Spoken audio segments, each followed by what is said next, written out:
डाहाणी सन्देह महिला को हत्या अभियोग आनंदपुर घसीपुरा थाना नियालीचरण गांव में एभली घटना घटी घटनास्थल में पुलिस तदंत जारी रही।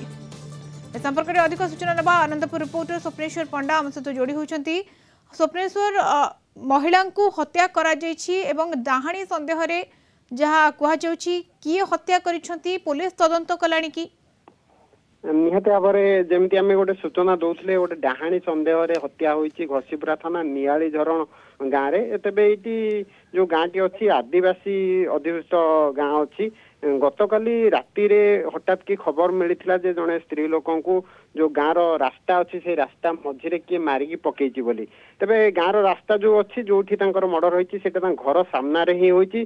गाँ लोक कौन लोक मुह खोलु ना बाबद निश्चित भाव में गोटे जमी एवं पुलिस तदंत जारी रही। जदिओ काली विलंबित राति डेड बॉडी को आनंदपुर मेडिकल को भर्ती कर व्यवच्छेद आज फोरेंसिक टीम आसबार गोटे सूचना अच्छी से आसला तदंत टी आगक जीव। एवं आम घटनास्थल अच्छु घटनास्थल स्थानीय एसडीपीओ आरंभ करी अनेक अधिकारी एठार अच्छा तदंत करुँच किए कहीं कौ परिस्थिति रे ए महिला को हत्या कला बोली। तेज जहाँ पारिपार्श्विक स्थिति अच्छी निहाती मुंड को किए बाड़े बहुत जोर और बाड़ेला रक्तस्राव होती बहुत जोर और से जो महिला मृत्यु होती। जदि आम परिवार सूचना देवे तेज स्वामी जी निजे जाइंट थाना को कंप्लेन करने सी कहवा कथा जे आम गाँ लोक समस्ते मिसिकी गोटे भोजी करूँ गाँव किसी दूर में से समय जो महिला शाशु घरे थे से समय शाशु को पचार सी कहते जड़े किए आसिक टाणिकी नहीं हत्या करी किए मारी से कहीं कहूना कहीं मुह खोलुना पाटी खोलुना। तेज जहाँ भी हो तदंत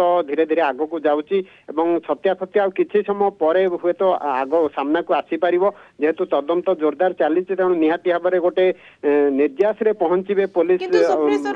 जो कथा कह जो अंधविश्वास आम कहीपर डाहाणी सन्देह हत्या कर किए कहते निहाती भाव से गाँ पार्श्वर जो लोक मैंने अच्छा से ही तो से कथा को कहते डाहाणी सन्देह जेहेतु गाँव कौन लोक पाटी खोलना तेणु सेटा भी गोटे समस्त मन को आसे कहीं किसी कहूना किए मारी कौन मारी बोली। तेणु निहाती भाव में गोटे डाहाणी सन्देह समस्ते प्राय लुचेकी प्रकाश करुँच गोटे डाहाणी सन्देह मरा जाइए बोली।